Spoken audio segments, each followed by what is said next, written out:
And welcome back to Tales from the Infrared. I am not your host. Our normal host is back, and Christian, please take it from here. Hey everybody, welcome to Tales from the Infrared. I am your host, Christian. I'm back. I am back. I got some new teeth finally fixed. I don't sound like I have a lisp anymore, and I sound great. Awesome. Kicking it right in.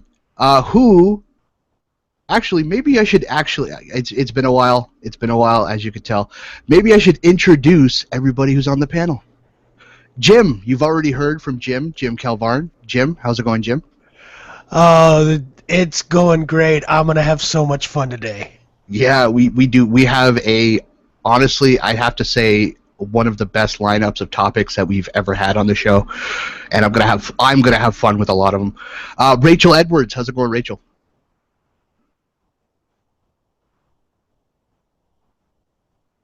With the mute button. But other than that, I'm good. Can you hear me? Yes, we can hear you. Awesome. And Nephinor Frawl. We have that alien gray bastard. How's it going? We come for your daughter, Chuck. And of course, running the back room, as always, the man who keeps it all running smoothly is James Huff. How's it going, James? It's going just fine, folks. So who's going to take us through the topics of this show? And honestly, I am excited. Rachel, I think that's you. God damn it, did I roll a 1 again? Yes, you did. Alright. Alright, here we go. Massachusetts Congresswoman urges FBI to take Gamergate seriously. Oh, God. Congresswoman Catherine Clark feels that the FBI needs to do more when it comes to Gamergate. She feels that people are getting away with driving women away from their lives. While she has a point that the government has a duty to protect its citizens, she is way off base on who needs the protection. But please, FBI, investigate Gamergate. We totally want you to. Next story. Also, Sony's all-male Ghostbusters remake sends an unintentional message about what a boys' club this franchise really is. Kadeen Griffiths, God, I hate that's a terrible name, wants to whine about people not wanting to see an all-female Ghostbusters reboot. Why is this even an issue? Why does there even need to be another one? They already have 2 good movies and a video game. But he's whining that Sony wants to do another all-male Ghostbusters. This article is pure fail all the way around. But leave it to social justice warriors to get upset about everything. I am waiting for them to get upset about the son being similar to being male. Wow. Anita Sarkeesian kidnapped. Refuses rescue. This is pure fun. A must-read for anyone that has any knowledge of our favorite pop culture critic. And also, finish him. God, what is this? Natalie Zena Walshot seems to think that feminism has won over Gamergate. According to her, this happened when the New York Times published another hit piece on the movement. To quote this piece of tripe, quote, there was a mission accomplished moment in October 2014 when the New York Times published an article that seemed confused about what Gamergate was and why it was happening. Not in a fumbling, tech-illiterate sense, but more of a sense of incredulity, unquote. I do so enjoy all the times Gamergate has been beaten. Is this like the 15th or 16th time this month? Also, Valve announces new streaming hardware, Steam Link, prices Steam controller. Valve is going with streaming games through the house. Instead of creating their own box to jump into the console arena,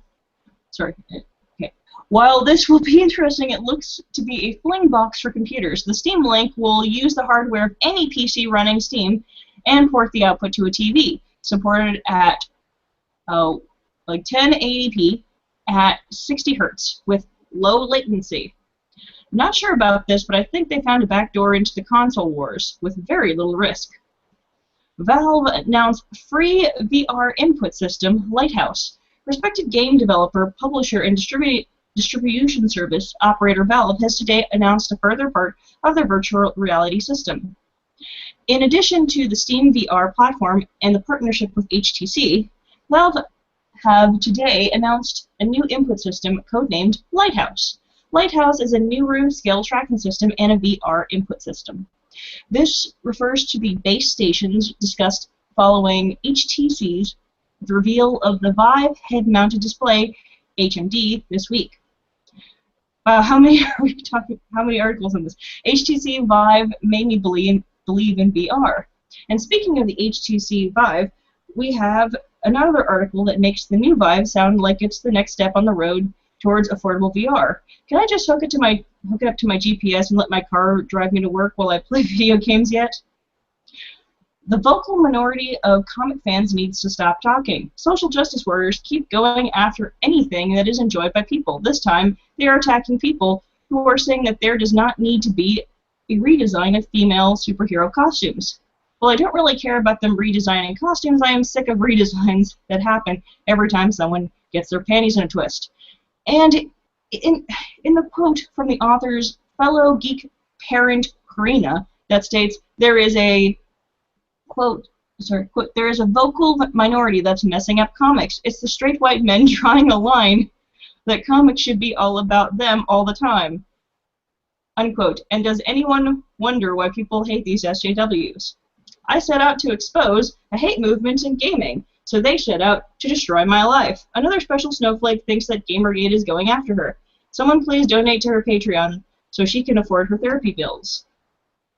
DC Comics cancels Batgirl Joker variant cover at artist's request. More feels were hurt because someone dared to create an image that showed how horrible the Joker is and how frightened someone facing him would most likely be. But because the person that was facing him was Batgirl, social justice warriors were triggered into calling this piece of art triggering. This cover, that will now never be published, is probably one of the best depictions on how horrid and vile the Joker actually is. These special snowflakes need to get over themselves. Nintendo's strong female characters are everything that's wrong with video games. And the stupid doesn't stop with comics. Alexis Kleinman seems to think that Nintendo has no idea about strong women because they have a small list of female main characters. If that wasn't dumb enough, she actually mentions a few, and places two of the most iconic female characters in video games, Bayonetta and Samus Aran, on a list of characters that people probably never heard of. The epic facepalm doesn't stop there, though. I support Mr. Epsilon. Apparently, the FBI has come to talk to Mr. Epsilon because someone has made a threat that was signed with his name. He, of course, cooperated with the FBI, and hopefully the person that impersonated him will be caught and charged for their crimes. All this and more on this episode of Tales from the Infrared. This is a lot. Yes, it is, and honestly, I have no idea where to start. Let's start with Repzion. Repzion, you want to start with Repzion?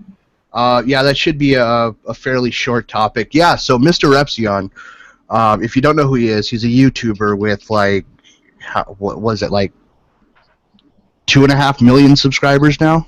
Let's just say probably like 10 times the amount we have. Yeah. So he's pretty well known, and he's well known for his videos on skepticism, atheism versus creationism, but he also talked a little bit about gaming and Gamergate as well. And apparently, Anita, I think it was Anita, or was it Wu? It was Anita. It was Anita. Anita contacted the FBI, and apparently she received a death threat that was signed with Mr. Repzion's real name, his actual name. It was a tweet, I believe, that was under Mr. Repzion's real name, although the Twitter handle... Gamergate. Yeah, and hashtag Gamergate. But the handle was not Mr. Repzion's handle. The @ like mine is like @toyd. That's my Twitter. So it was not Mr. Repzion's actual Twitter account that sent it. And so the FBI showed up at his house, and Mr. Repzion put up a video on his channel. You can go watch it, talking about how the FBI showed up, and they wanted to talk to him about this supposed threat that he knew nothing about. This is the first he's heard about it. Somebody else sent a threat in his name. Well, I can step in. Sorry, I thought you were saying someone else took over. Sorry. Well, I mean, I watched through the video, and this is a very unassuming guy. He seems like one of the nicest people you'd ever want to meet, and I've watched a lot of his videos when it comes to gaming and others and comic books, and he pretty much says what a lot of us here on Tales from the Infrared think, which is, a lot of this stuff is bullshit. A lot of social justice warrior thinking that, is way off base.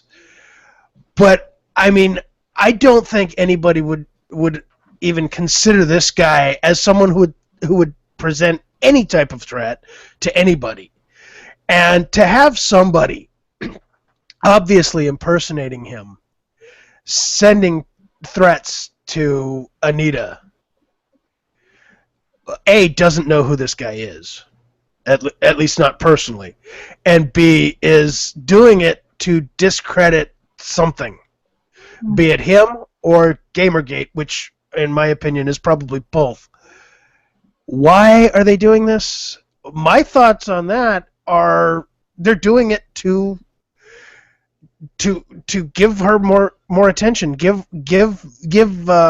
more ammunition to these social justice warriors, saying, protect her when she hasn't done anything of note and is often just stupid. I mean, most of her thoughts are stupid. I think this actually signifies the first. I think this is actually the first time Anita has ever forwarded a threat that she's received to the FBI herself, rather than tweet about it with a link to her fucking Patreon or her donation box, and hoping that somebody else will report it to the FBI. But, I mean, it's not really that hard to take a look at the Twitter handle, not just the screen name, but the Twitter handle, and notice, okay, this is not actually him. This is somebody impersonating him. And I think that speaks to the idea that there are those on the anti-Gamergate side who are perpetuating these threats in order to try and discredit Gamergate. Because this is obviously not a Gamergater who sent this threat. Yeah, absolutely. I would agree.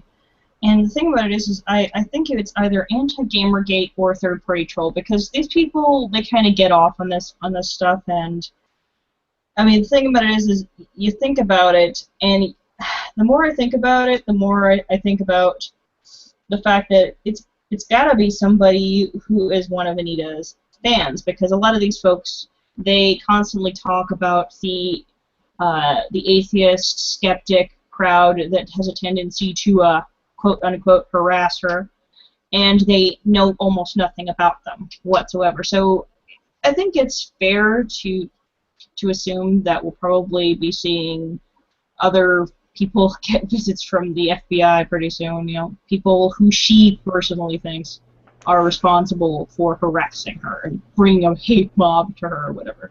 Well, I don't know about that, because the Congresswoman, Catherine, what's her face, Catherine Clark, she's telling the FBI they need to do more when it comes to Gamergate.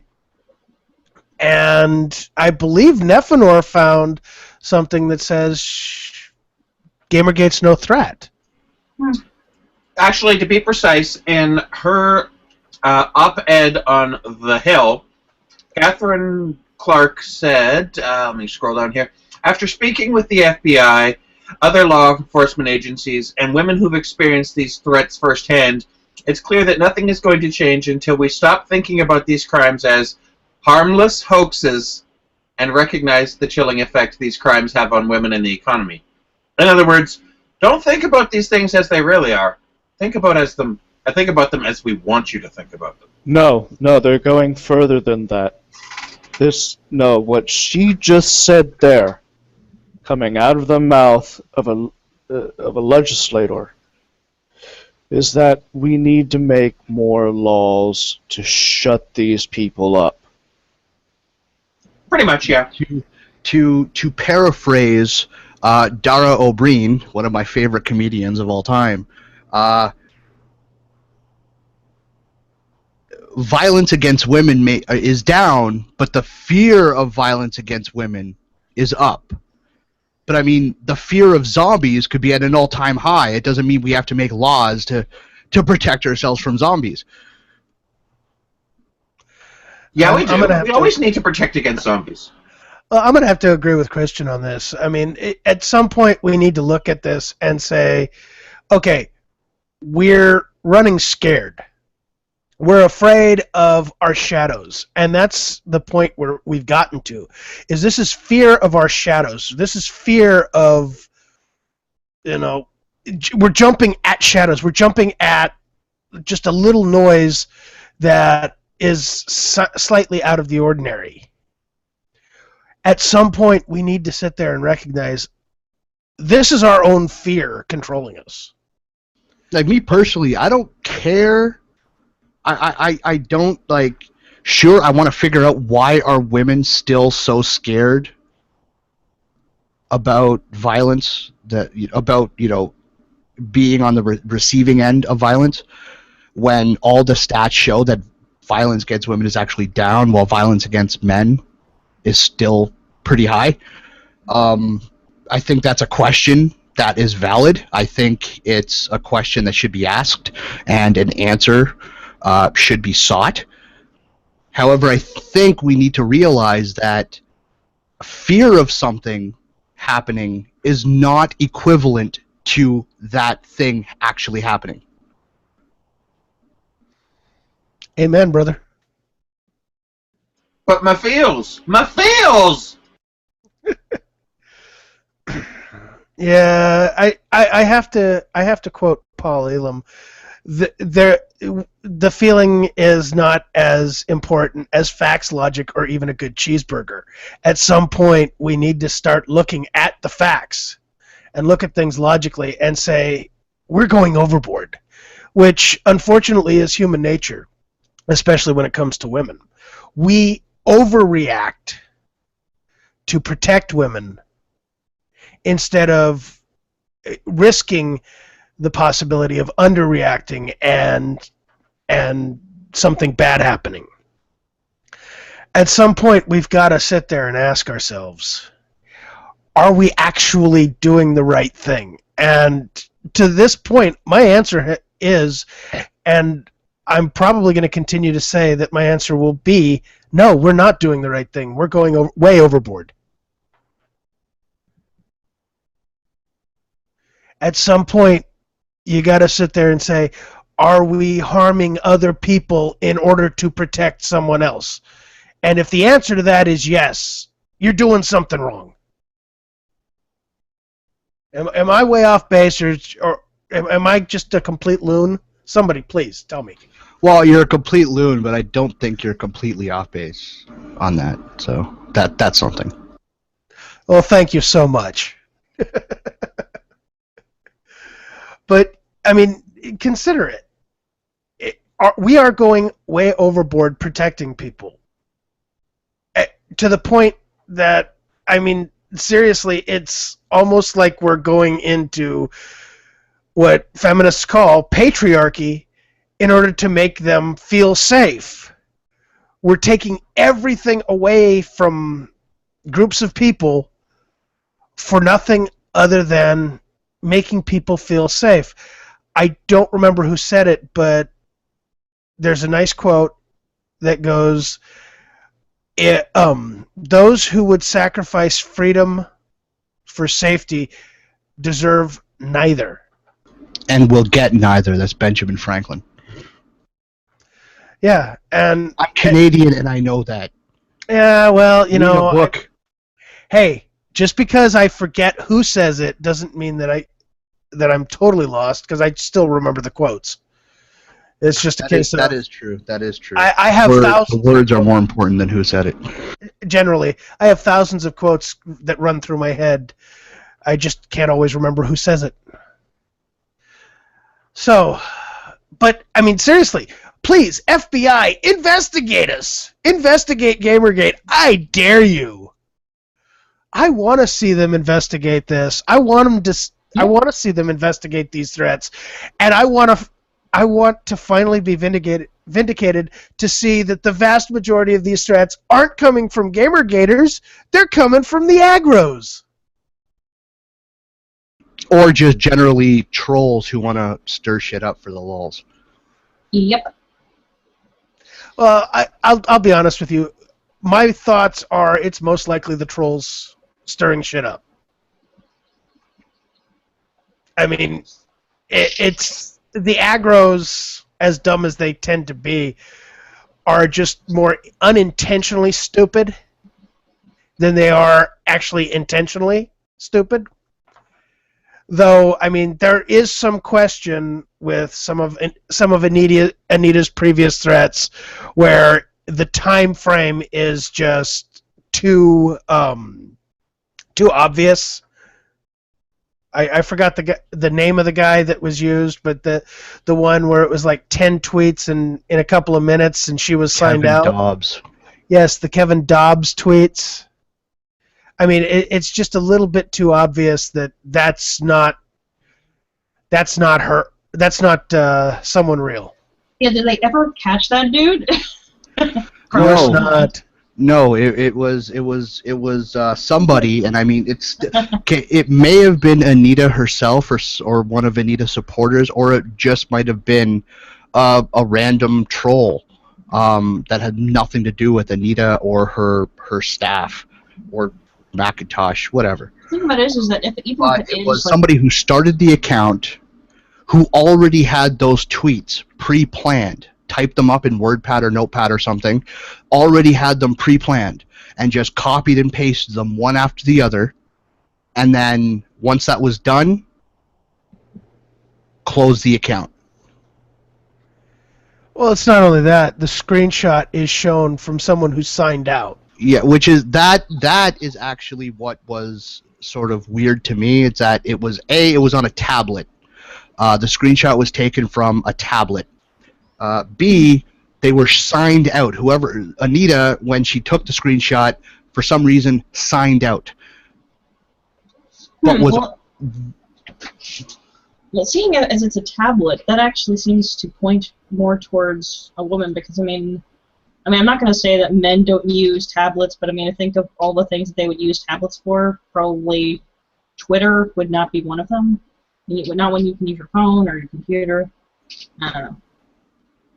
Tablet just seems more of a device that, it's kind of computer-like. Well, I'll say this. It seems that more tablet users might be women. I could be wrong. I'll have to research that. But I would guess. If I'm going to use a tablet, I'm more than likely going to use it to actually do some heavy reading, things like ebooks or comics. Like, I'll actually load up a digital comic into like a comic viewer app and actually read a comic. But for Twitter, I personally prefer my phone because it's smaller. It's easier to type on a smartphone, or even on a PC with a physical keyboard. It's easier to type than on a tablet. I mean, the soft keypad on a tablet, pretty damn big, even on the smaller tablets. Very awkward to try and type. Fair enough. Yeah, but it's just the choice of that. Being on a tablet is kind of a little. Yeah. All right. So, since we're talking about Anita, I was going to say moving on, but since we're talking about Anita Sarkeesian was kidnapped and she refuses rescue. This was funny. I mean, I had a laugh, and it's kind of short, so I kind of want to read it out. Go for it. On air. Let me just load it up here. Anita Sarkeesian kidnapped, refuses rescue. This is written by some guy named Tony, and it's posted over at Video Games Made Me Do It. A link, you can actually find a link in the description of the Hangout. Earlier this morning, Anita Sarkeesian was kidnapped from her home by a group of unidentified men who claimed to work under the Gamergate movement.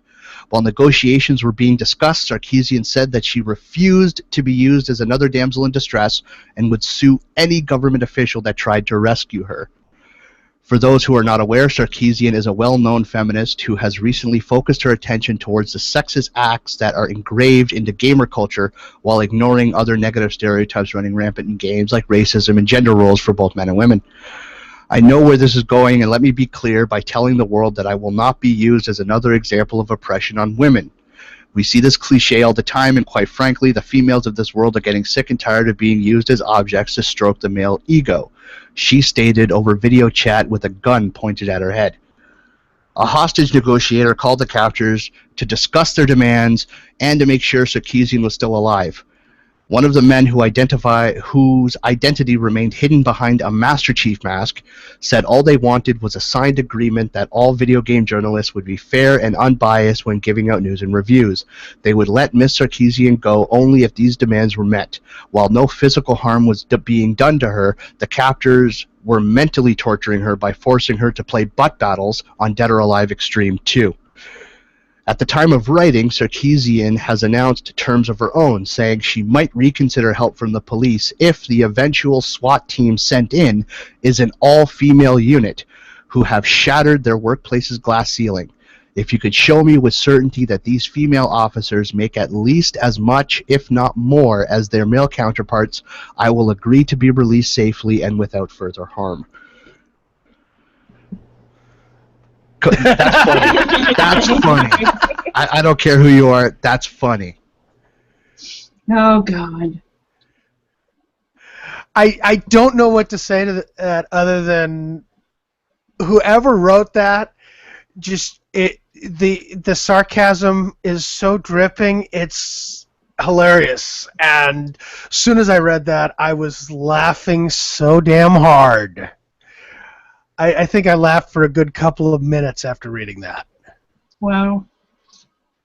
Don't hurt yourself there. Oh, man. That's just funny. That's funny. It's hilarious. Oh, man, that is... Oh, God. But yeah, that's the thing, though. But that's the thing. The real Anita would never, ever do that, though. She'd be like, "Oh my God, save me! Save me!" I think like based on like everything that she's done so far, whenever she's nothing like that would ever happen. Whatever she's received a threat of anything, I mean, she always gets like a police escort, and you can see the duper's delight on her face too. Here's the thing. I would say that if she actually did get kidnapped, you know she'd be on Twitter right now. Am kidnapped. Please support my Patreon. Oh, God. Well, there's not really much to discuss about this. I mean, it's just a fun, lighthearted story. Satirical, obviously. These events did not happen. It's not real. Of course not. It's not real. Pay no attention to the man behind the curtain, people. So I mean, I kind of wish that there would be sort of a V for Vendetta kind of deal, though, where she would just, think that she's been kidnapped, and instead it was like just Jonathan McIntosh all along. And she's just like, "You crazy son of a bitch!" I'm leaving. I don't know.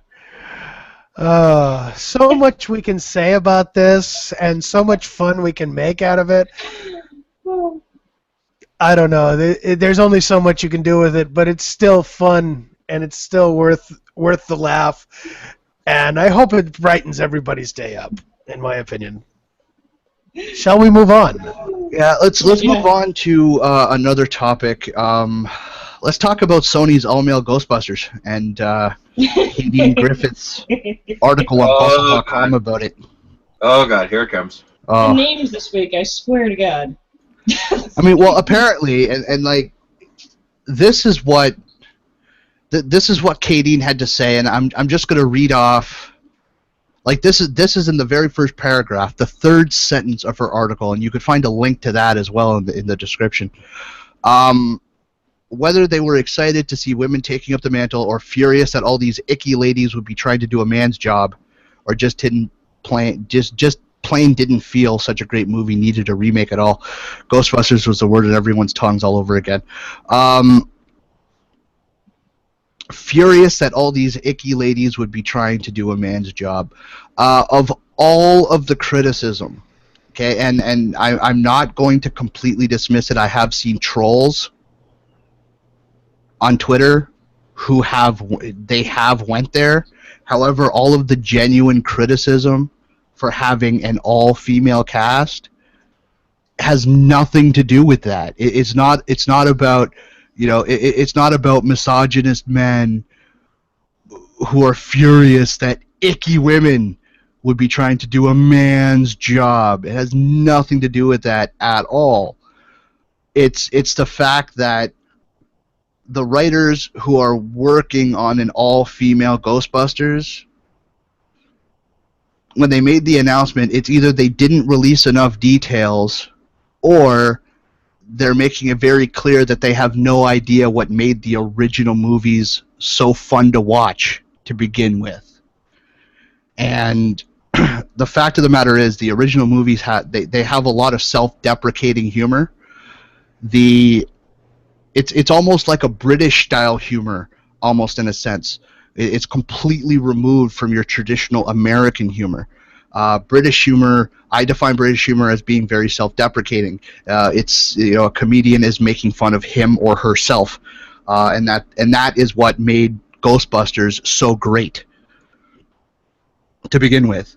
And you just can't do that with an all-female cast. There are some exceptions, like what was Bridesmaids had a lot of self-deprecating humor in it, but as a general rule, Hollywood tends to make all-female comedies more like the female cast members are so high and mighty and intelligent, and they never make fun of themselves. They make fun of others around them in a very sarcastic way, and that just won't work for Ghostbusters. You need a cast of people. You need a cast of characters who are going to be making fun of themselves. I will 80% agree with that. I think the diversity of the characters. I mean, you have Bill Murray's character, Peter Venkman, who's just a con artist. He's a lovable con artist. He's kind of an asshole, but you can't help but like him. Then you have Ray Stantz, who is like the guy who knows everything, but when it comes but he's to also very naive. You know, he's not very street smart. He's naive and overly trusting. Yeah, and then you've got Egon Spengler, who's just pure nerd, and all he cares about is the science. Yeah, and he's very socially awkward, if you notice. Yeah, and then you have Winston Zedmore, and you know, some people might call him the token black guy, but he just, when he gets in there, he smashes some of the jokes out. That he's the one that actually has. He's the one that actually has the most common sense. Yes. Yeah. He has the most common sense, but that's what I'm saying is. But he's also a straight man in all this, to be perfectly honest. I think he's the one that smashes the jokes out of the park. He's the only normal person there who just looks at everybody else and is like, wow. Are we really doing this? Like, this is a bad idea. You guys know that this is stupid, right? Like, we should get out of here. You know? But I mean, can you imagine even trying to attempt anything similar with an all-female cast? Oh, God. Well, a lot of the humor comes in because you have these people who are traditionally academics, and then, well, I don't know, I think with the exception of Bill Murray's character, and so they're all there. They were previously at LAM. I think they all lost funding, and then suddenly they're all like, you know what? Let's just go fucking do ghost hunting for full time, and they end up being like glorified exterminators. So it's kind of, it's the humor that comes from people who were, you know, in a lab and had all this funding and stuff, suddenly having to be in a very dirty job, getting like shower with ectoplasm and fucking up half the time. Well, I mean, Ghostbusters was a movie about a bunch of guys who started a business, who started an area of research with no evidence at all that any of this existed. They had no evidence that ghosts existed or any sort of paranormal stuff existed. And then by the end of it, by just sheer dumb luck, they turned out to be heroes. Yeah, exactly. And that's the thing, though. These women only want it because they don't understand what is really taking place here. These feminists, they only like things when it suddenly has an air of prestige attached to it. And they only like it because the Ghostbusters were perceived as heroes. But for most of those movies, like, nobody gives a shit. Everybody is just coming down on them from every turn. And just remember one thing, Rachel. If somebody asks if you're a god, you say, yes! Yes, exactly. And the thing about it is that until the very last moment, they're getting shit. They're getting shit on from everyone. They're like, I think you're full of shit. They're just, everybody's being a dick to them. And if you do that to women, it's going to be perceived as like, oh, well, you know, you wouldn't treat us like that if we were men. Yes, they fucking would, because it's fucking bonkers. Just, yeah. Yeah, well, I part of where I have a problem with it is they want to actually reboot with a male cast. You can't do that. You can't do that in this day and age and make it good. I mean, there are certain movies you cannot remake. I would put Ghostbusters on that list. Blazing Saddles, History of the World, hell, name anything by Mel Brooks just about. You cannot remake certain things and expect it to do well. This Ghostbusters is one of those because the humor level, the type of humor. I mean, like Chris said, you had three guys completely out of their element doing crazy ass shit. Then you had Winston looking at him like, "Are you fucking kidding me? Are we really going to do this?" I mean, you can't do that nowadays because, I mean, the minute you have the common sense in there, which is part of what I think made the movie so successful, is because I think most people were able to connect with Winston's character like, this is fucking ridiculous, but let's do it anyway. Well, I mean, like, honestly, though, I think a reboot could work, and honestly, I think an all-female cast could work, but you would have to bring in Dan Aykroyd to help with the writing, because it was essentially Dan Aykroyd who wrote the first two Ghostbusters movies. He did most of the writing on those. And you would have to retain the self-deprecating humor. You would have to. You would have to make a Ghostbusters movie in the same vein as like Bridesmaids, with the self-deprecating humor. You would have to retain that. You can't make an all-female Ghostbusters movie and make it all about girl power and empowering women. That will not work. That'll just come off as way too preachy, and it would not work.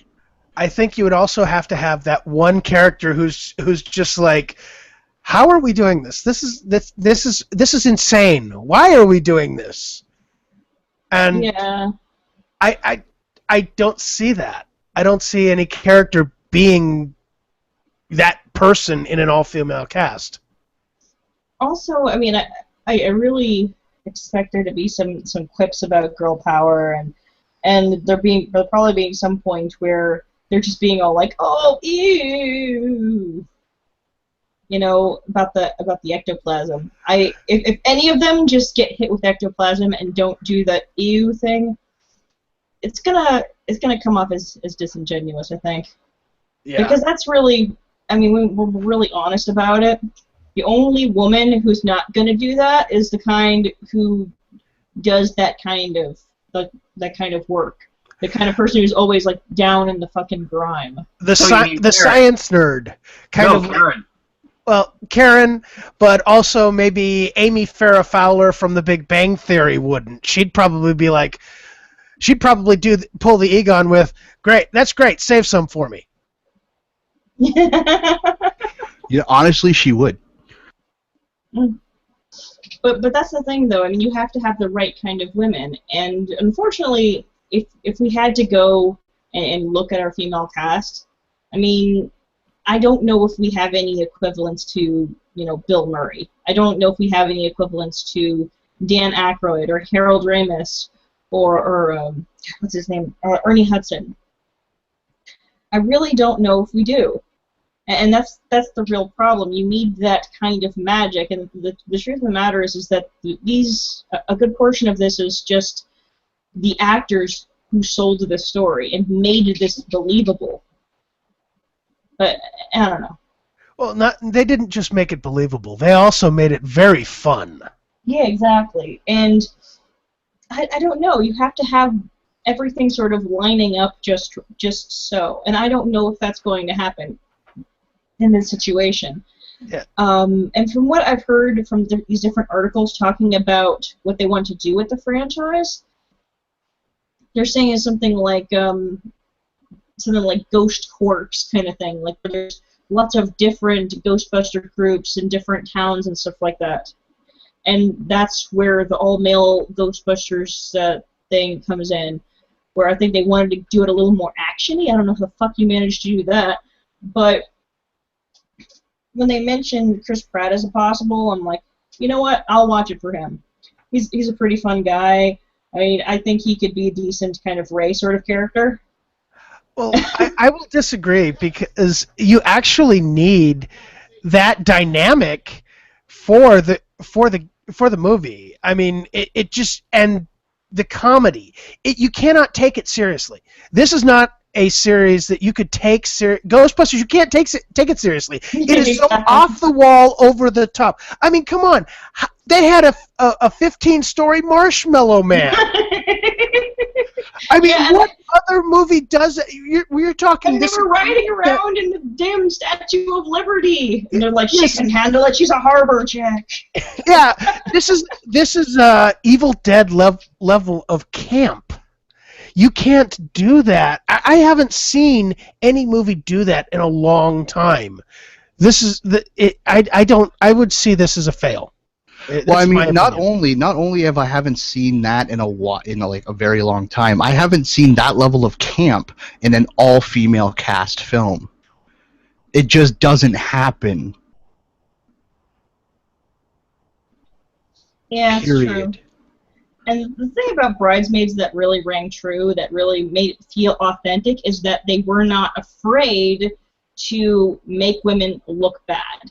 And that's what you were saying, the self-deprecating humor, that sort of thing. But they also didn't have problems with having a woman among them be sort of a villain or just, be complicated and fucked up and, just, that one character, she's like, oh, I hate that bitch. They don't always portray that in movies as much. And I felt it was rather authentic.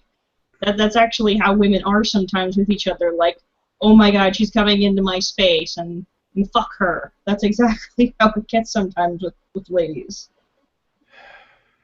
Yeah. But I don't know. Okay, I think we've wiped this topic to the ground. Yeah. So how about we start talking about Valve, the HTC, and the new Steam Link. Well, it seems like VR is actually, like, ever since the Oculus Rift, VR has really, really been pushed to the forefront.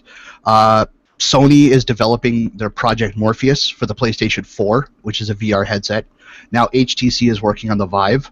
Valve is working with HTC on the Vive to make it a viable VR solution for SteamOS, as well as for Steam games. There's also Microsoft. They're working on not really like VR, but sort of like a they're calling it the Microsoft HoloLens. So they're working on sort of like their own version of what they think VR is. And everything that I'm reading about the Vive is very positive. People are enjoying what they're seeing about the Vive so far. It seems to work really, really well, and I can't wait to be able to actually try it out myself. I'll have to agree with that. I mean, personally, I go with the X-Men, and I've been a big fan of X-Men comics forever. I would love to see something akin to either the Danger Room or the holodeck from Star Trek: The Next Generation. And people are going to kind of laugh at this, but this is the stepping stone to get to that point, because eventually we will be trying for that. There's a thing how William Shatner changed the world. You look at it, a lot of the stuff from Star Trek and even Star Wars has come about in the real world. The communicators are cell phones, other things like that. Science fiction is the forefront of the ideas that lead into the future for technology. And I can't wait. I mean, this stuff is the next evolution, not only of gaming but other things, and it will lead into stuff like the Danger Room and holodecks. And I'm excited. Yeah, nerd boner right there. I mean, like, speaking specifically about the Vive, what are they doing different? What are they doing differently from, like, Oculus and their Oculus Rift, or Sony with their Project Morpheus? Well, if you look at the HTC Vive, they actually have sensors on the outside and what looks to be cameras, so you're not gonna bump into things like you might with the Oculus Rift. I mean, it allows for actual movement in a space.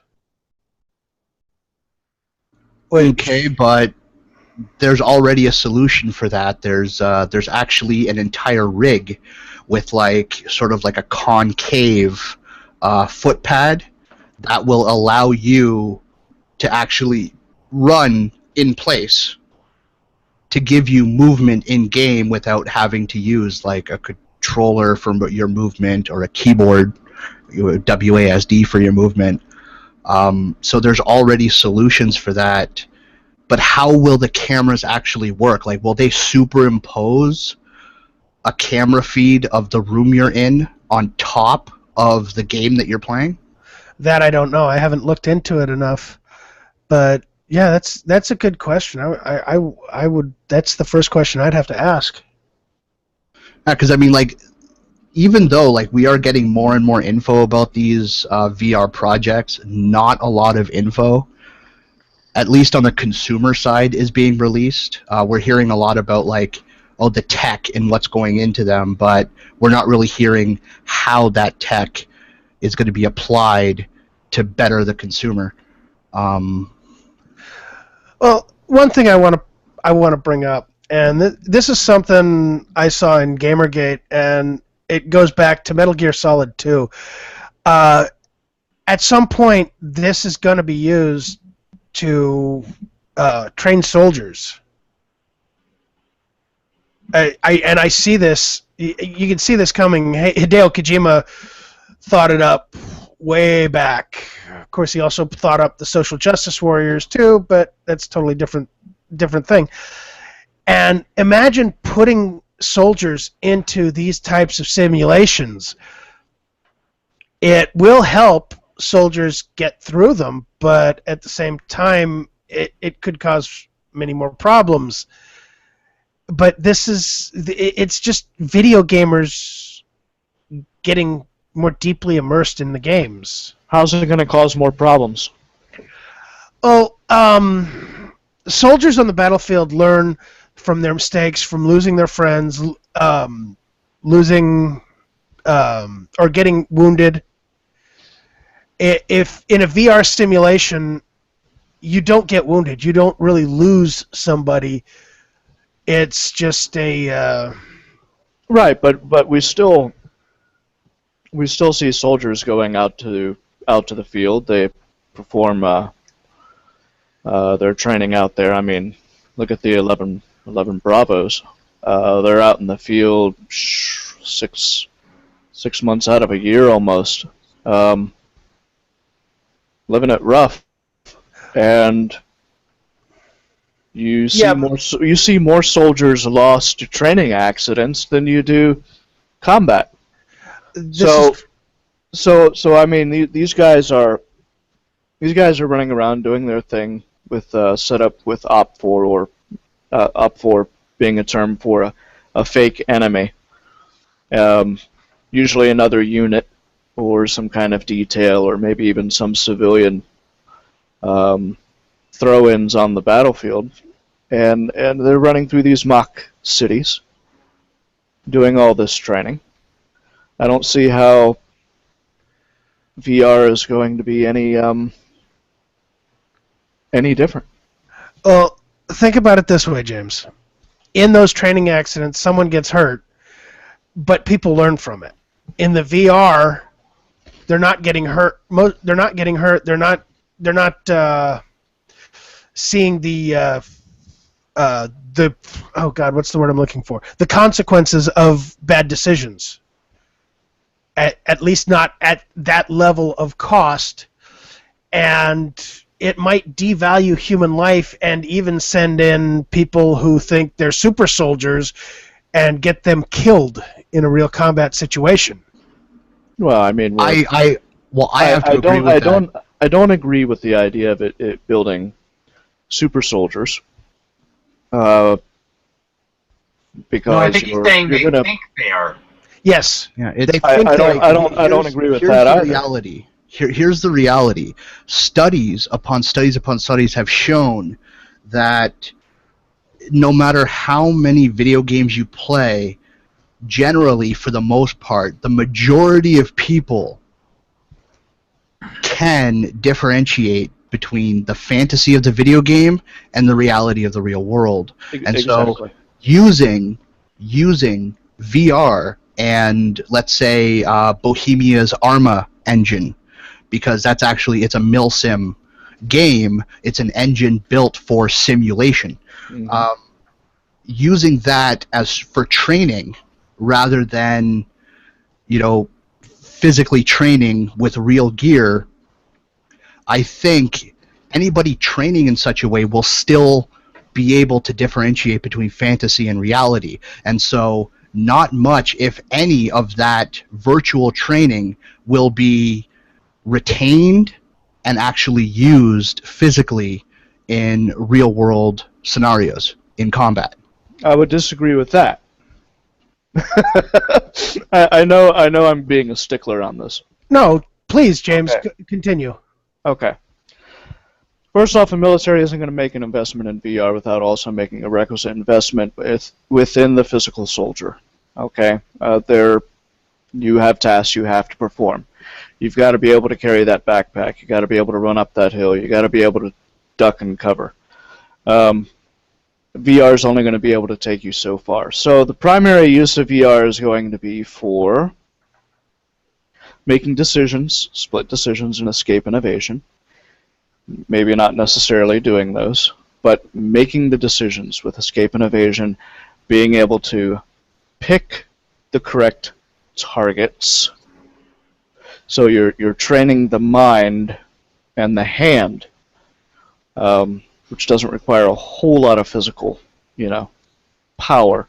You're training the mind and the hand to pick the proper targets out of a group, and you're going to end up also being to simulate more accurately, as time goes on, more accurately the type of ballistics that are going to be required. So you're going to see more simulations with things like artillery.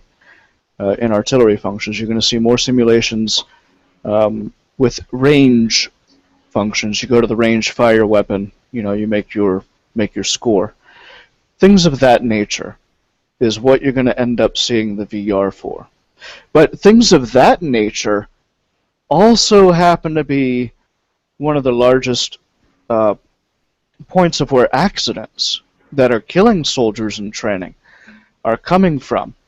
That is where the military is going to want to replace what's that training with.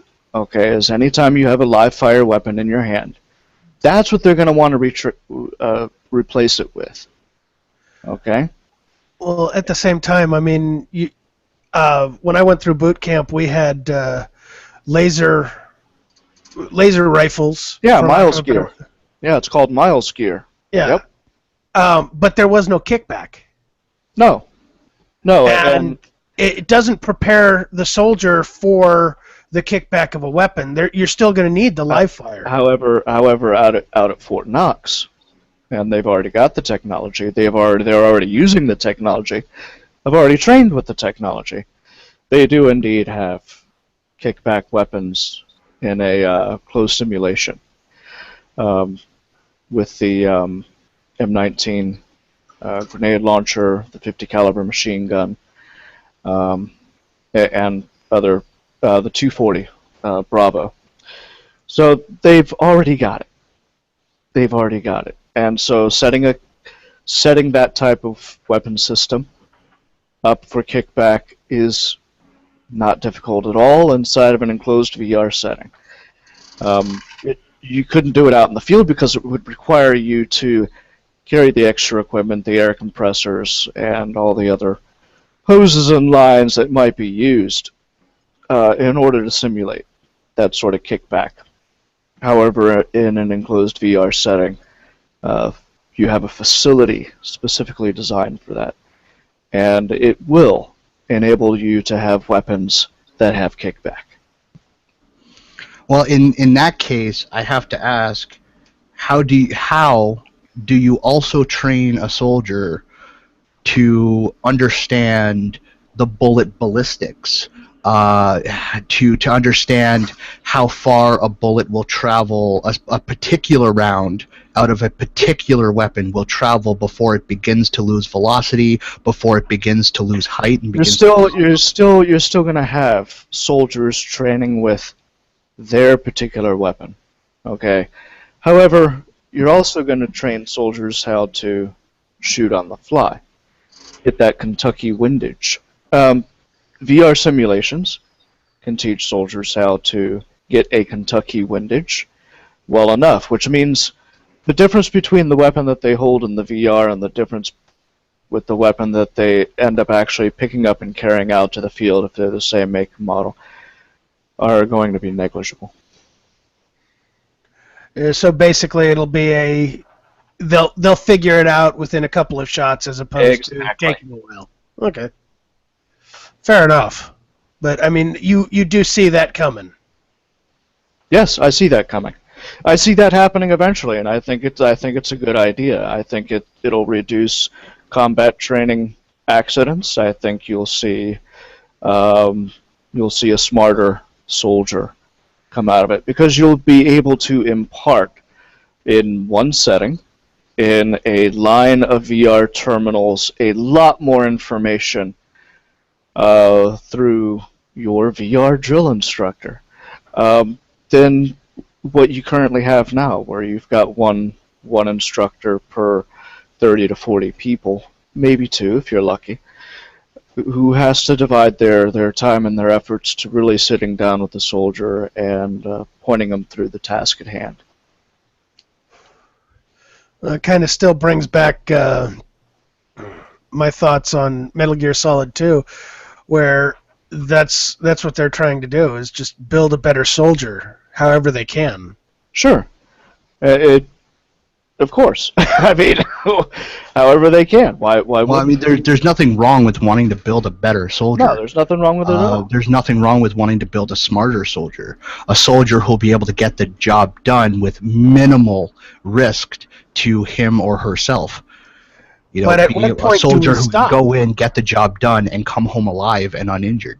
Yeah, right. I fully agree with that. But again, going with science fiction and going with Metal Gear, at what point do we stop? Well, it's already a question of free will, right? That is really the barrier. That is really the line. Well, it's really. Well, I think it's actually a question of ethics, really. At what point do we weigh ethics with the choice of the soldier? If the soldier wants to go through a particular form of training, and they agree to it, even if that training is, ethically wrong. It's free will versus ethics. When do we say that's enough? Well, in this case, what kind of end result are you alluding to? Are you alluding to a physical alteration of the soldier itself? Oh yeah, let's get some cybernetics in there. Let's get some wet wiring in the brain. Some genetic modifications. Yeah, maybe? let's get them all hooked up there. No, this is VR that we're talking about. So everything is external to the individual.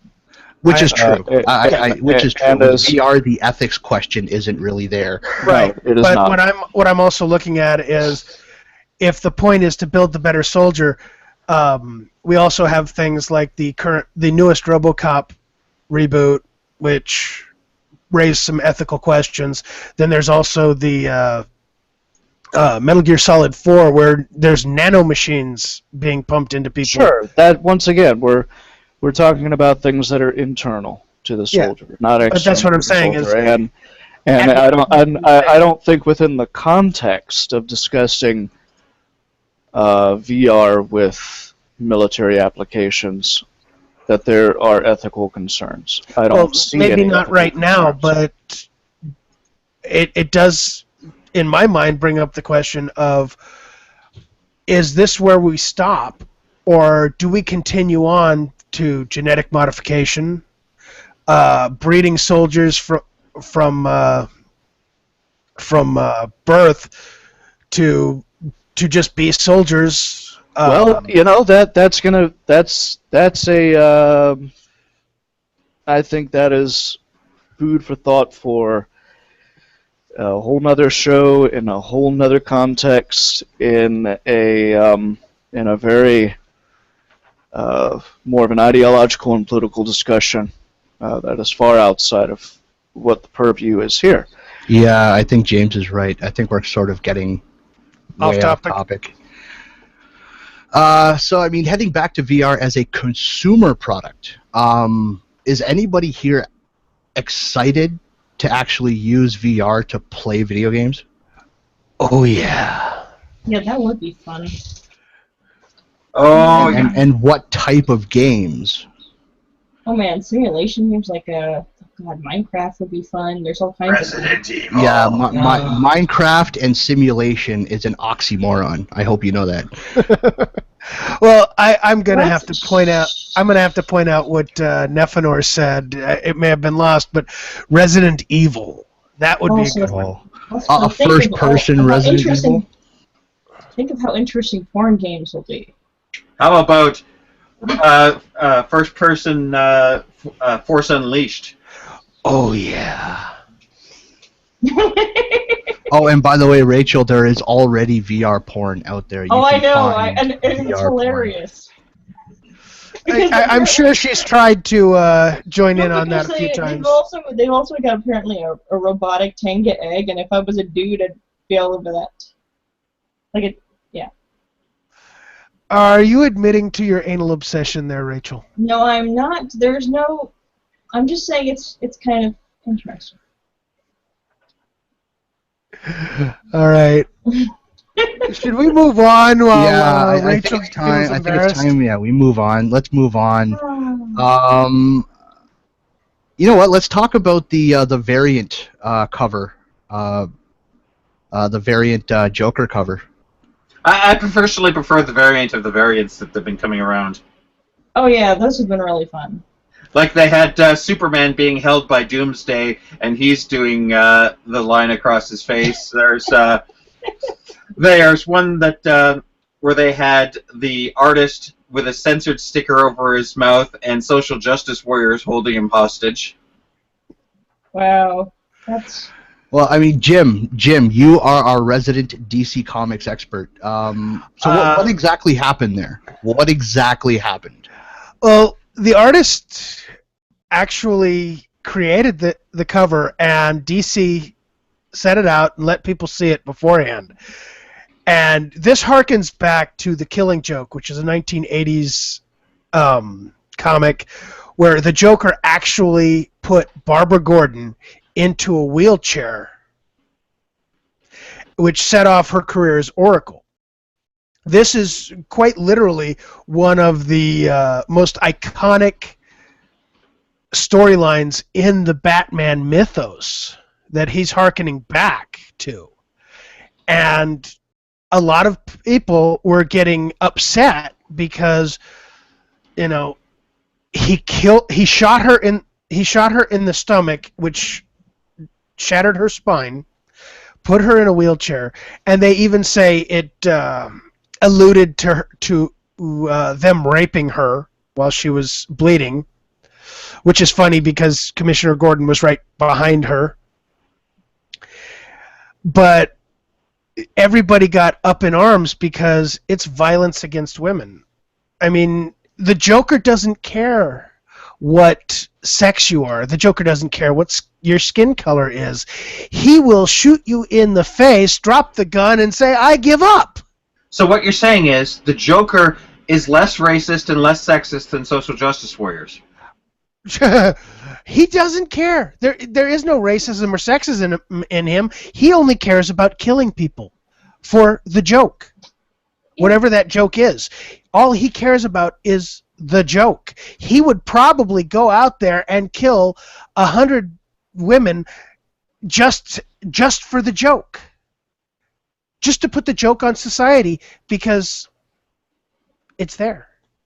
He doesn't care. If there is an embodiment of evil anywhere, I would say the Joker is it. It's all about the joke. Mm-hmm. I just think this whole thing is really dumb, though, because it's all because, somebody was triggered. Like, the kind of people who are triggered from this are usually not the kind of people who read these comics. Right? Let's just face facts. That's just not that's true. Yeah. They aren't really fans of this. They aren't really fans of this, and I think they made the argument that it's not age appropriate. It's like PG-13, that sort of thing. I don't even see it as PG-13. I mean, this is a watered down version of something the Joker would do. I mean, he's painting a smile on her face because she's terrified. Yeah, and I like how there have been people who've posted. They've actually posted covers that are far more violent than this one, and even showed those moments where there were straight up rape scenes, and men being raped by women in these comics. And, nobody gave a fuck about that, but nobody pulled those issues. I mean, they did care, but nobody pulled the issue. Oh, and we got a comment from the audience. Apparently there is actually somebody watching us. Samich says that the Joker is more consistent and logical than social justice warriors. Yeah, this is true. Which is funny because there is no logic with the Joker. Like I said, he will shoot you in the face in front of a dozen cops and then drop the gun and say, "I give up." Yeah, but he's got logic. It's just a twisted logic. That's just it. It's all about the joke. And Exactly. The joke's on us in this one. I mean, seriously, if the Joker were here, he'd probably be applauding the social justice warriors for getting this pulled off. What does that say about your logic when someone like the Joker would be saying, "Bravo! Bravo! Wonderful! Well done!" I have only 3 words to say. Je suis Charlie. Well, I mean, I think Rachel actually hit it on the head. The very people who are quote-unquote triggered by this and are complaining about this variant cover are not the people who will buy this comic anyways. Regardless of what the cover, regardless of what was on the cover, they weren't going to buy the comic anyways. Yeah, they probably heard about it on one of these articles on one of these social justice-y kind of some pseudo-nerdy websites or whatever, talking about it, "Oh my gosh, we're totally triggered by this cover," and then some other women who just happened to be there found out about it, and that's how it always starts. It's always just somebody gets a hair up their ass, and then they have to start a whole big ruckus, and they're like, "You have to pull this because we're triggered. You have to do it." Rachel, I'm triggered. At what point do we call this censorship? because the comic books is an art medium. Yeah. And it's just ridiculous. It really is. And the thing about it is that art is supposed to, bring about an emotion. It's supposed to draw that out of you. And this art did its job. So basically, anytime something makes somebody feel some kind of uncomfortable emotion, you're going to just have to pull it. It's ridiculous. Oh, my little pussy hurts. Don't do that. I'm sorry, but that means that all the feminist vagina art is triggering me, and we have to pull it. Yeah, I know. Oh, well, I think we can pull some strings. Yeah, most of them are tampons. Exactly. Tampon strings. But yes, I mean, we're not sitting there telling feminists, don't do your artwork because we don't like it. Because I'll be honest with you, I don't really care about it. I don't really like it. It's not my cup of tea. But you know what? You go ahead and you do that. I'm fine with that. Vaginal knitting. You do whatever you want to do. I'm not gonna sit there and tell you not to. But at the same time, show me that same respect. Show me that same courtesy. They're not doing that, and that's where I have an issue with it. But you haven't earned that courtesy. Come on, man. Oh, suck a dick. Mm. No, that's Rachel's job. Oh, I'm sorry. But, hey, I could sit there and argue that they haven't earned that courtesy either. I'm giving them that courtesy because that's the type of person I am. But yeah, this is just... Can we sign off on this one? Because it's just... What else can we say other than just how utterly stupid this is? I mean, like, I'm happy to just leave it at those who are triggered by this wouldn't even buy the comic anyways because they're not into comics. They don't read comics. Maybe they read Archie or they read, feminist comics, but they're not into Batman comics or Superman comics or Flash comics. And the only reason they're into Archie comics is because the former head of that was a sexist bitch. Archie and Jughead were lovers. Right? They're more into the stick up their ass than comics. Well, speaking of comics, as a nice social justice warrior is saying, the vocal minority of comic fans need to stop talking. Now, I would say that this is the fucking Wait. So who said this? Who said this? Give me a It's in our second. show notes, isn't it? Yeah, it's in our show notes. I'm pulling it up right now. The minority, really. Mordecai Luchins. Yes, Mordecai Luchins is saying that the vocal minority of comic fans need to stop talking. The problem with it is Aren't the social justice warriors the vocal minority? Yes, they are. They are, but they don't want to admit that. Why is it that all these social justice folks just have these? Well, I'm sorry, but aren't we the people who have been buying comics for years? Decades in some cases. The majority? Well, not according to them. The people who have actually built the comics industry to what it is, to the point that we now have movies based on these characters who have been popular for decades. We're the vocal minority. Okay, maybe in society I might give them that. Yes, in the overall scheme of society, yes, we might be considered the vocal minority. But we're the ones who have been there through all the attacks on comics, all the people saying that comics cause X, Y, and Z, when I can sit there and point to X-Men combating racism through its comics since the 1960s. I mean, the people who have been reading these comics for decades are probably the most accepting, except for maybe the gaming community, which there's a lot of overlap, I'll bet. But these people, the geeks, the nerds, the people who have created these worlds to this point are probably more progressive than these social justice warriors. Remember, I said this yesterday, I think it was on Twitter, progression progressive is not something to strive for, because progressive is just meaning that you're going in a direction. Backwards is a direction. This is true, and unfortunately, it looks like that's where we're heading. I mean, I saw an article the other day where two white people were kicked out of an anti-racism meeting. What? Yes.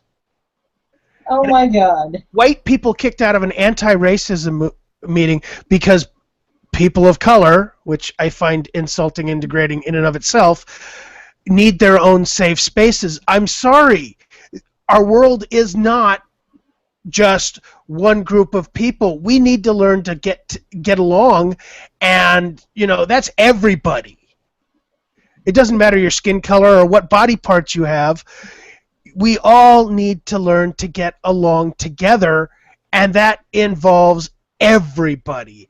And this is not involving everybody trying to get along. This is being an adult. Yes, I would agree with that. And I'm starting to think that these social justice warriors are mentally children. Yeah, I would agree, because I was going over Tumblr earlier and came across an article where people were saying, oh, by the way, on this particular college campus, we banned hoop skirts because we believe that they are racist, since people wore hoop skirts around the time of slavery. Facepalm. Yeah, it's that kind of really just ridiculously stupid shit that you come across all the time. And these people are mentally children.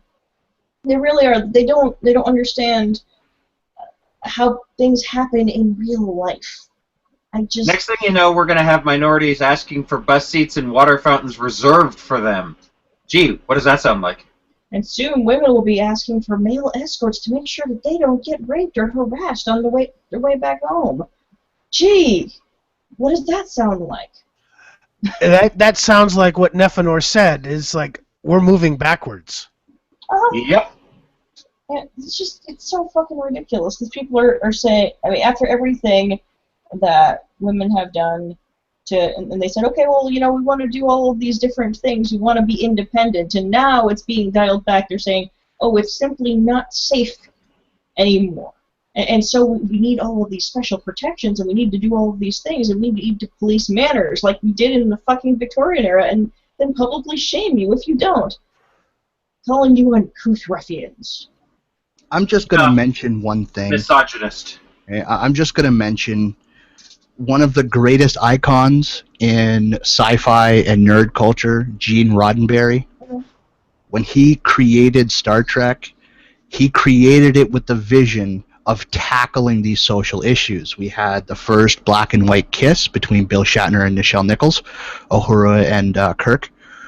He wanted to tackle the gay issue because George Takei, who played Sulu, is gay. However, before he could do that, before he could truly give it justice, the show was canceled. So I'm just going to mention that and say that we in nerd culture have been fighting these social issues far longer. And I dare claim with far better results. I agree. We can leave it right there. Yeah, so, next topic. I believe we have the exposing a hate movement in gaming, or finish him. I think that's it. Wait, Nintendo? No, we still have Nintendo strong females. Yeah, we Strong have. female characters. How about breaking news? I have a shotgun. Do you? You have a shotgun? That harkens back to Talizora Vas. Yes. Okay. I have a double dose of breaking news for you. What's the breaking news? First breaking news we have is yesterday, or was it yesterday, was Marie Curie, a fashion magazine in the UK, tweeted out the most wonderful thing you've ever seen. They had a tweet to their article saying 7 things that happened last night at the Gamergate preview, red carpet preview. Gamergate has a red carpet? When did this happen? Apparently they were trying to do Game of Thrones and didn't notice that it auto-completed to Gamergate, meaning Gamergate has surpassed Game of Thrones. Oh, that's funny. That is very... That is both awesome yet hard to believe. That's hilarious. And I thought it was just an accident, but it also tweeted Gamergate to all of its followers. So yes, all 208,000. Oh my God, that is awesome. And then John Scalzi, which some of you may know, one of the writers for Stargate, or one of the lead people for Stargate Universe, tweeted out, "The idea that a block list is defamation is further evidence that, quote, paste eating was the college major of many Gamergaters." To which Will Wheaton responded, "Ha ha ha, oh God, the idea that any of these people could get into college, ha ha ha." I have a bachelor's degree in electronics engineering. Will suck my dick. Actually, I had 2 responses. First one was, as someone who taught STEM field in college and a graduate of STEM field myself, I can tell Will Wheaton one thing. Shut up, Wesley! And the other thing I said was, let's see. So, Will, after your 5 years in acting school, did you get a degree in getting your shows canceled, or is that just natural talent? Oh! Ouch. that's Shots fired. apply cold water to burned area. No, that wasn't shots fired, Christian. That was boom headshot. Yes, it was. He said apply cold water to burned area. Well, I just have to mention Christina Hoff Sommers, who is pro Gamergate. Mm-hmm. And a feminist, by the way. Or we can look at Professor F, who is a college professor who is pro Gamergate. Or Dr. Phil Mason, who is also pro Gamergate. You mean Thunderfoot? Yes, Thunderfoot. Ah, yes, good old Thunderfoot. Of course, Yeah. he'll be the next one having somebody knock on his door, except they can't be the FBI, considering where he lives. Aren't they going to take a No, he lives in America plane now. over? What? He does? Yes, he does. Yeah, he No lives way, in he the lives States. No way. Now he Yes does? way. Like I I don't he know was- where, but he lives in the States. I know that. Well, then that means the FBI probably will be knocking on his door because he's scared of like, me. oh God. Anyways, But, moving on with the topic. Actually, moving on, I have some more breaking news that is a little bit more relevant. Oh God. Yes, it's twofold. One, because of legal action, Blockbot has been disbanded. But the other part of the breaking news is they're bringing back Blockbot version 3.0. Okay, so yay, Blockbot. The current incarnation of Blockbot is gone because it caused a lot of issues. A lot of innocent people were being banned and kicked off Twitter simply because of who they followed or who followed them. But what do we know about Blockbot 3.0? What is it going to do? As far as I've been able to tell, they're working on fixing the problems. Now, just for those who know, that we are talking the Blockbot, the Atheism Plus Blockbot, not the Gamergate Blockbot. I thought they were the same thing. No, 2 separate Blockbots. The the Atheism Plus Blockbot has different levels of how bad of a person you are, whereas the Gamergate Blockbot done by Randy Harper is the one that got KFC blocked. Yeah, well, you know what? Fuck Atheism Plus. I'm going to say this again. Fuck Atheism Plus. Really. Well, this new one is under Collect QT, who has who maintains a Patreon account. And let's see. While subscribing to the Blockbot will remain free to all, this financial investment will allow the service into a more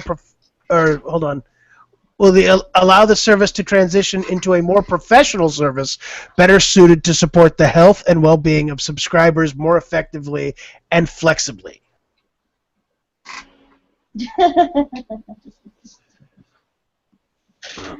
Oh God, really?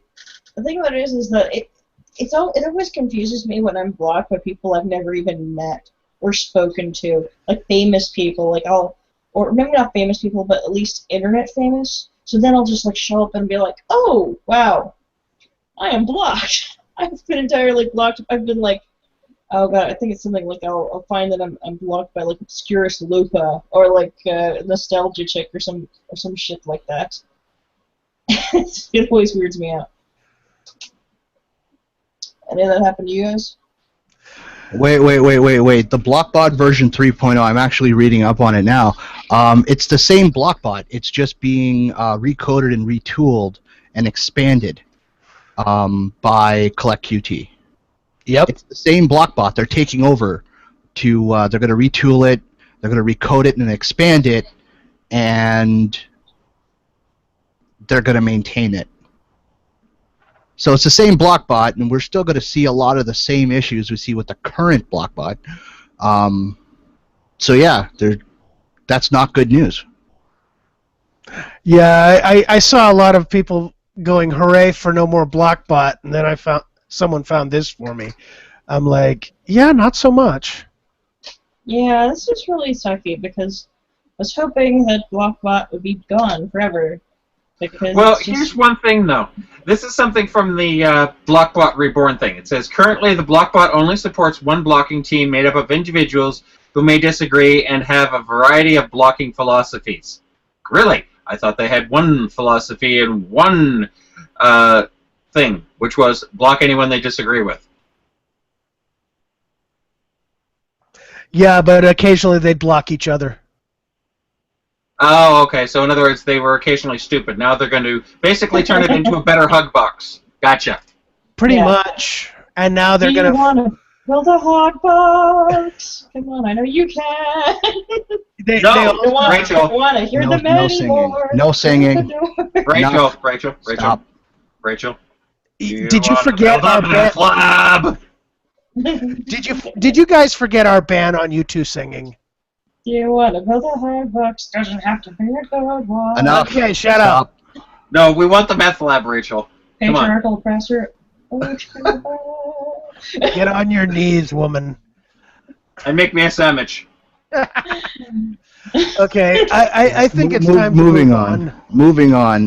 Yeah, let's talk about Nintendo. Nintendo's strong females are everything that's wrong with video games. Alexis Kleinman at HuffPo. Yeah, I mean, you can tell just by the way she put in Bayonetta and Samus Aran on that list that she doesn't know what the hell she's talking about. No, she doesn't. She also didn't mention Princess Peach, who, by the way, is actually a strong female character in several of the Mario games, including the American Mario Brothers 2, not like what we got as the Lost Levels in All-Stars on the SNES. That was the actual Mario Brothers 2. The American Mario Brothers 2 was just a reskin of a Japanese game called Doki Doki Panic. But Princess Peach in the American Mario 2 was actually the best character in the game. The best playable character in the game. Yeah, but the issue I have with that is that's only one game. I wouldn't. There's also Mario 3D World. Okay, fair enough. On the Wii U, where she is a playable character, and she has a lot of the same abilities that she did in Mario 2 for the NES. Okay, fair enough. So I'll give you that. But yes, she did. She was also the best racer in Mario Kart. She's also a playable character in Super Smash Brothers. And she's kick-ass in Smash Brothers, by the way. Yeah. Same with Princess Zelda. Yeah, that's the thing though, is they they don't seem to understand that these playable characters, when they are playable, are often the best. I mean, I can't count the number of times I whooped the dog shit out of people in Smash Brothers with Samus. Yeah. Samus, by the way, in Smash Brothers has some of the smoothest running combos in the game. Yeah, I like Zero Suit. All of her moves just meld together so smoothly, and it's hard to counter any combo from Samus Aran. Anyways. Yeah. But that's what I'm saying is it's obvious she doesn't have a fucking clue, just based upon playing video games. Oh man, the stupid burns. The stupid burns. I hate to say it, I think this one's just kind of dead. I mean, like,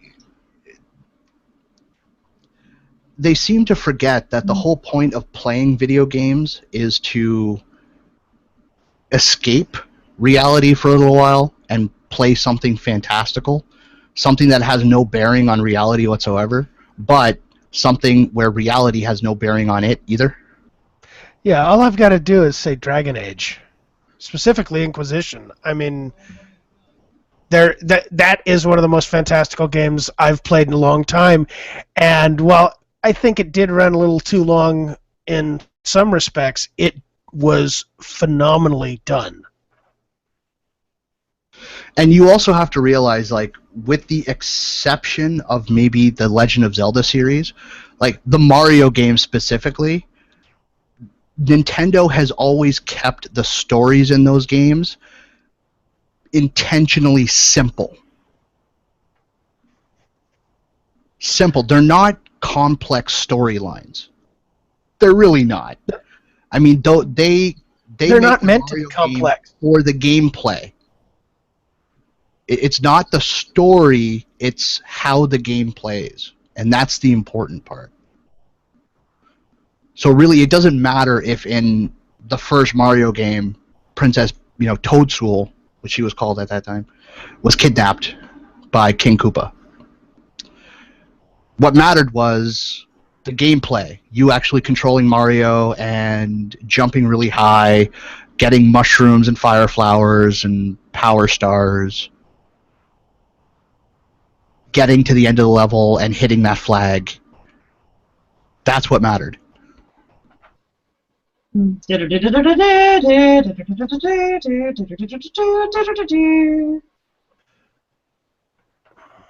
Yeah.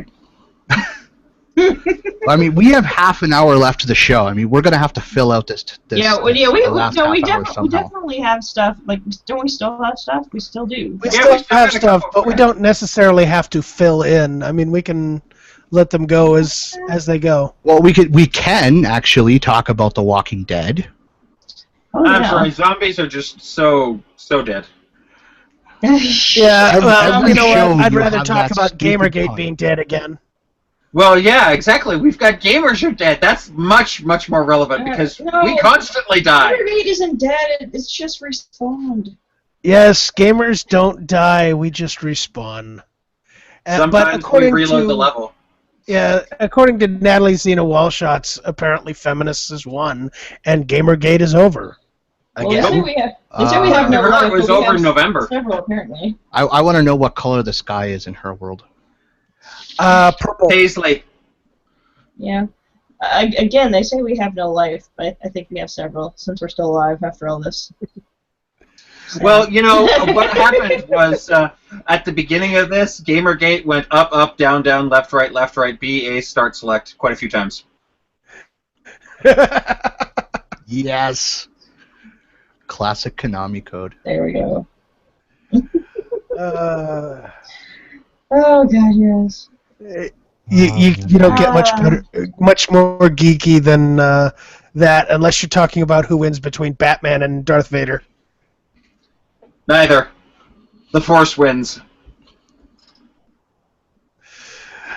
Well, if it's a dirty fanfic, then we all win or lose, depending upon whether it's or not is your thing. Yeah, that's not And my. if Rachel's writing it, it's got tentacles. Well, Always the with the force finds and tentacles, Rachel. penetrates. Well, the force finds and penetrates, you guys. There's no way I cannot make that joke. This is actually surprising because we had a lot of topics this week, and we seem to have blown through them. Well, no, we still have a couple. We still have. We still have some left. We still do. Exposing a hate movement in gaming, I guess.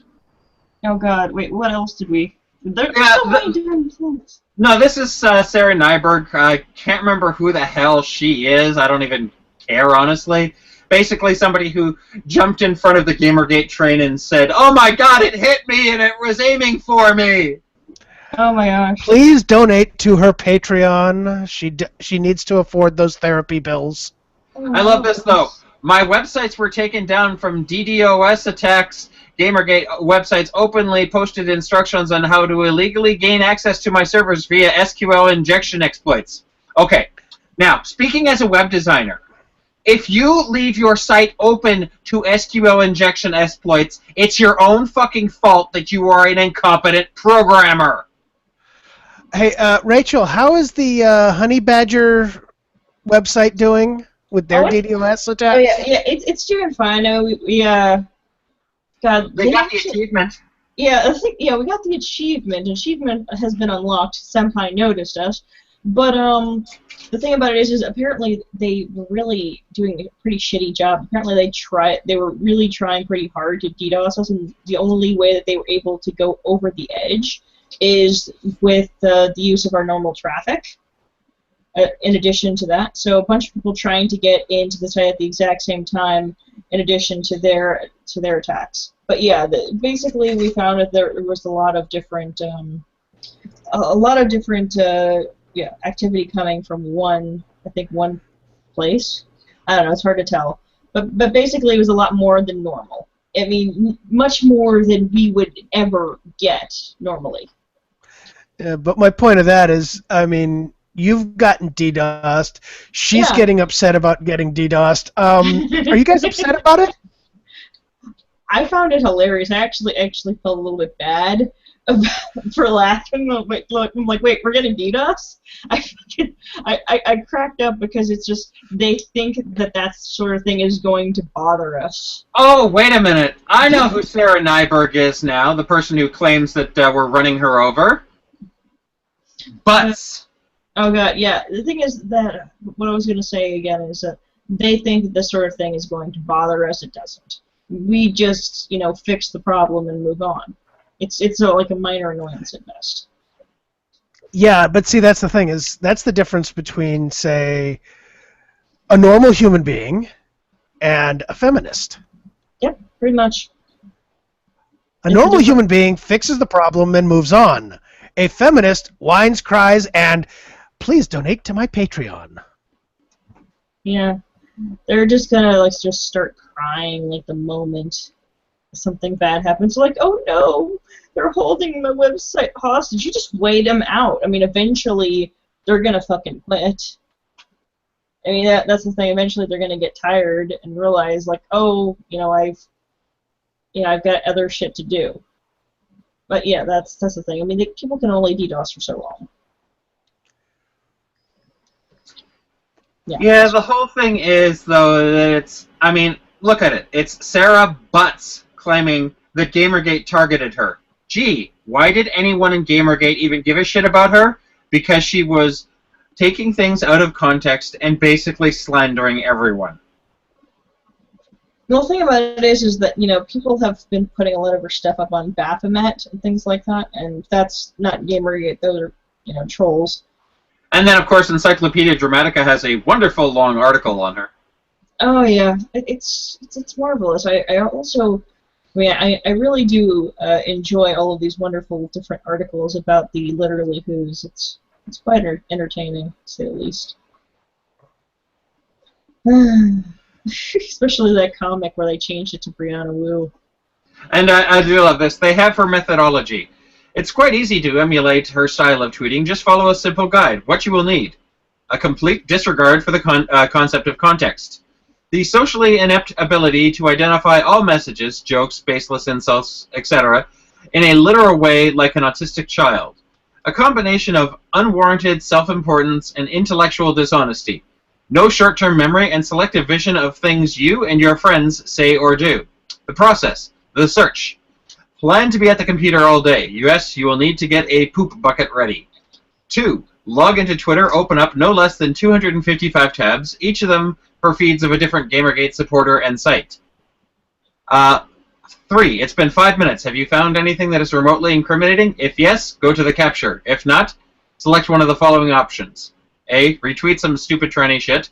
Lower the standards of what incriminating and repeat. Post about evil Gamergate boogeymen coming to rape your women's. 2. The capture. Screen cap one tweet and one tweet only. The conversation doesn't matter because if you cared for the discussion, you wouldn't be doing this inane shit, right? Fill in the following Mad Lib. Someone you don't like / Gamergate actually think tried to hyperbole of whatever you found and post. There you go. You can now be Sarah Butts. Oh, God. Oh, jeez. The stupid. Also, talk about fucking a dog. Oh, yes. You know how much Whoa, time out. Did she talk about fucking a dog? Yeah, Yes. way back when she was, they found some conversation between her and a bunch of other people. It was a rather regular thing that she would talk about, an interest in bestiality and pedophilia. And I quote, "My wife and I are new to the canine thing, but are very aroused by it. We both have tried oral on our canine, but his knot goes away after just a few minutes and loses his hard-on. Is there any way to help keep him up? Also, my wife wants to see me getting taken anally by our canine. Is there any real difference between anal and vaginal canine intercourse?" Yes, that was the thing. That was, yeah. And there was anybody takes a person like this seriously?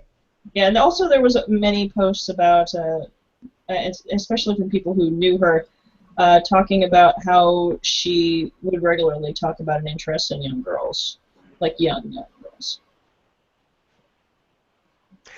This person needs to be in jail, not on the internet. Or at least in a nice padded cell. Yeah, and the thing about it is that these people this was happening also around the same time people were accusing 8chan of harboring child pornography and things like that, where... Well, of course she was there. That's why she was looking for it. That's something new. Oh, God. But, yeah. Just saying. But moving right along... That's fucked up. Yeah, that's... Well, we've known about this stuff for a couple months now, I guess, but we've never gotten around to mentioning that, have we? Oh, God.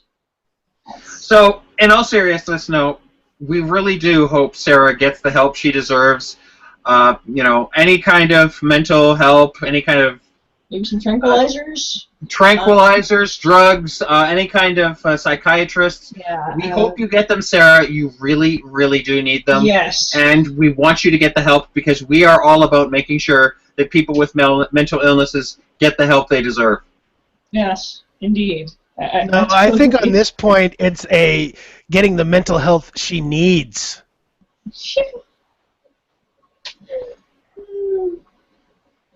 Well, it's obvious she can't be a functioning member of society in the way she is right now, so she needs help.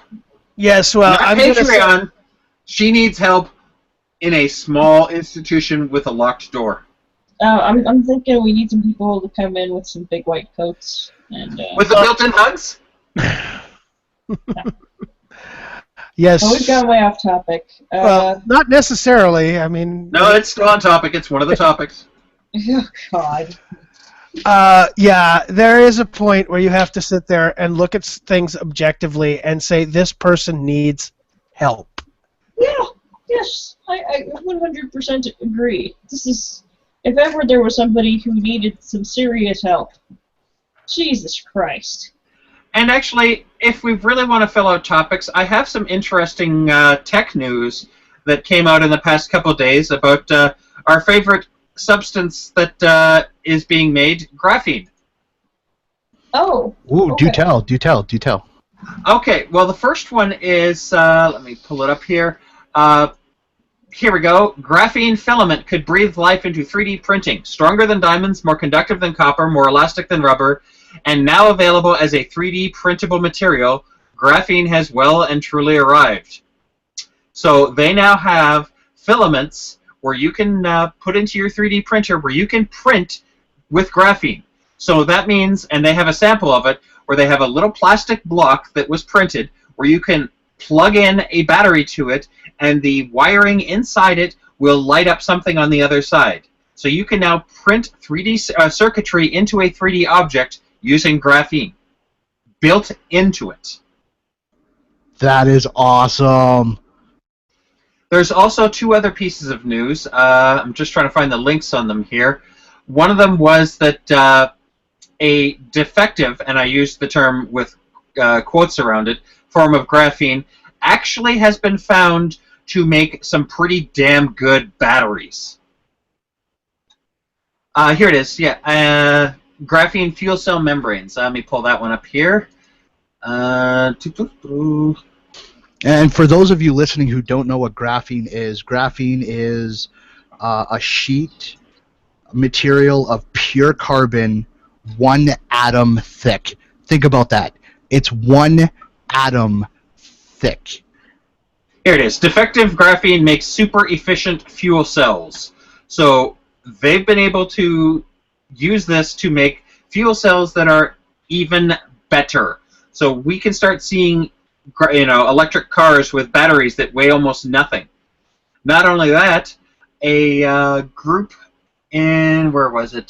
Trying to see which university it was. Here it is. Scientists at Caltech, Pasadena, California say they have figured out how to make graphene stuff on an industrial scale.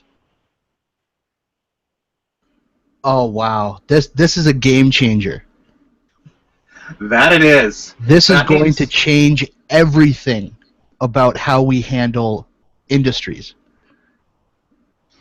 Graphene has finally arrived. Also, speaking of 3D printing, they came up with a new method of 3D printing which, while it still kind of prints in layers, it does so at 25 to 100 times the speed that it regularly does and is much stronger than conventional means.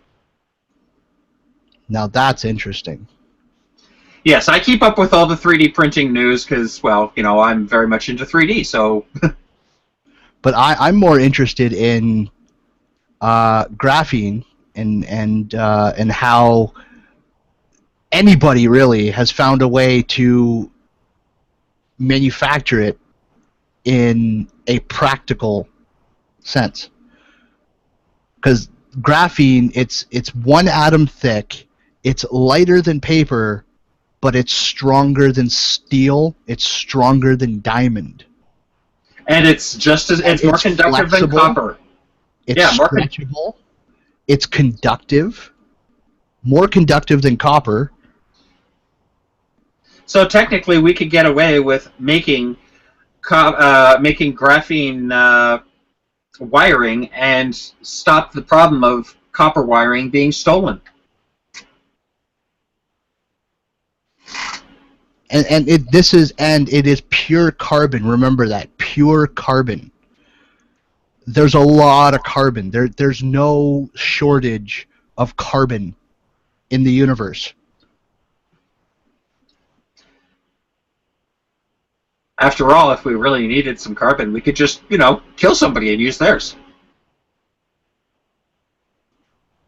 I mean, just think of like armor suits, like graphene bulletproof vests replacing Kevlar. Or Are you talking think something of a phone? Batman?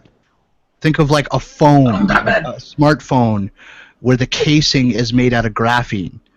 Well, actually, they wouldn't use that. If anything, they could make the case out of anything, and they could have the circuitry embedded into the case. As somebody put it, the object becomes the circuit.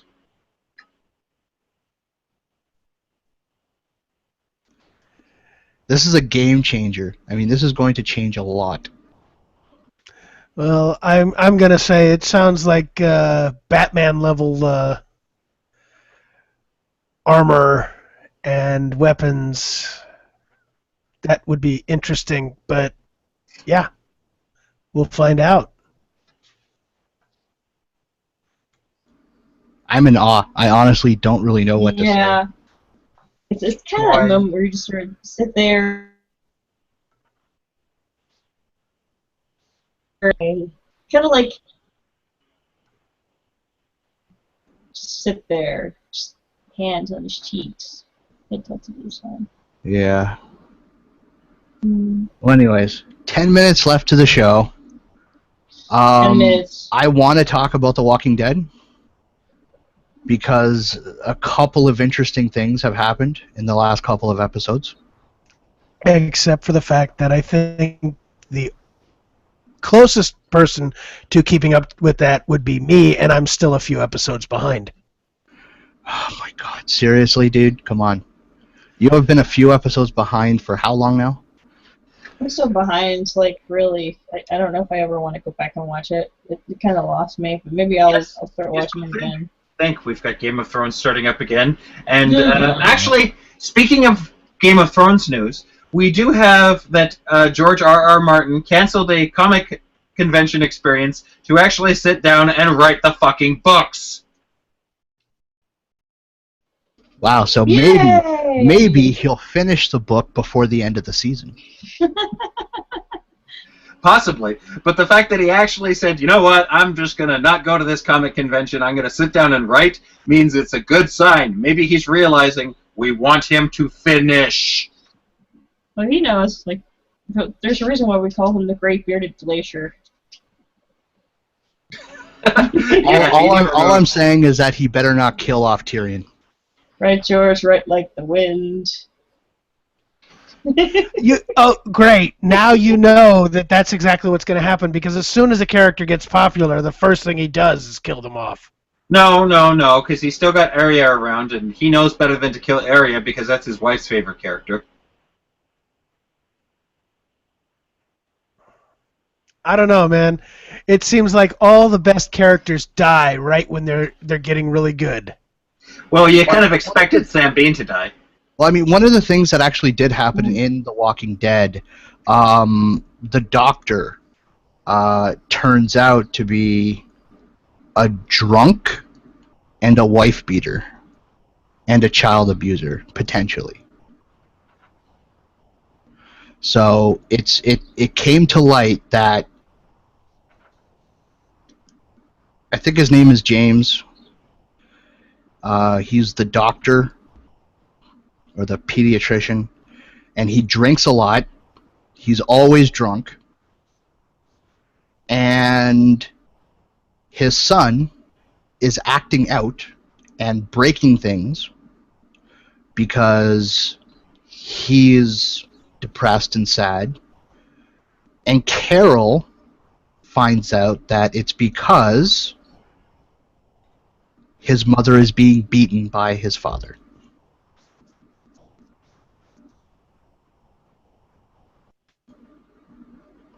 Comments, anyone? Yes, What do you can we really get some say more? to that? I do have one Shit, comment. man. One huge comment. When are we going to get some more Walking Dead jokes? Wait, Walking Dead jokes? No, Walking Dead memes. I don't know. I love those memes. They're hilarious. Carl, you're supposed to get in the house, Carl. Should have stayed in the fucking house, Carl. Son of a bitch.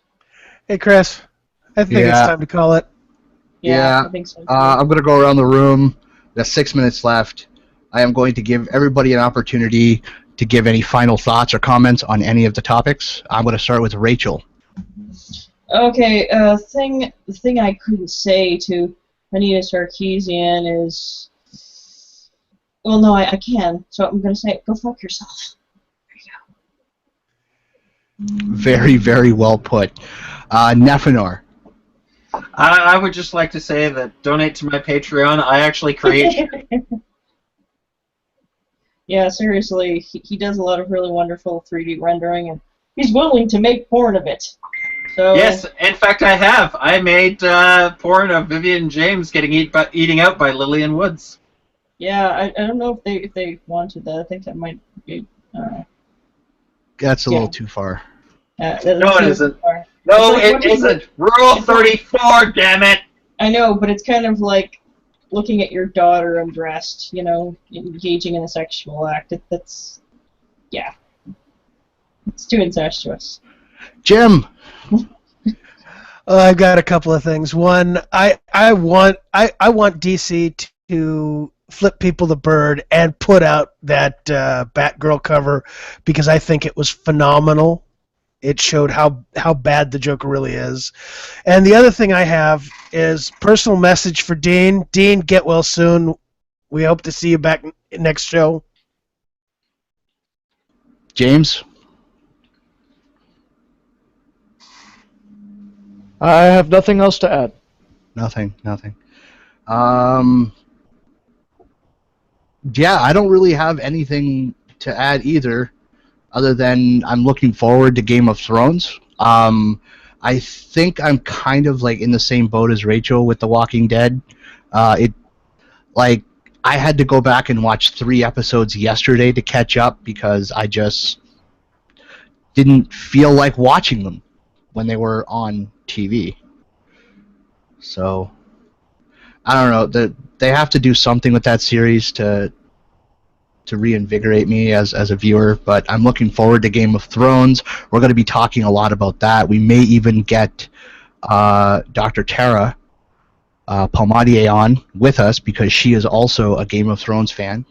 So we might have her on as a guest to talk about Game of Thrones. And yeah, take the red pill.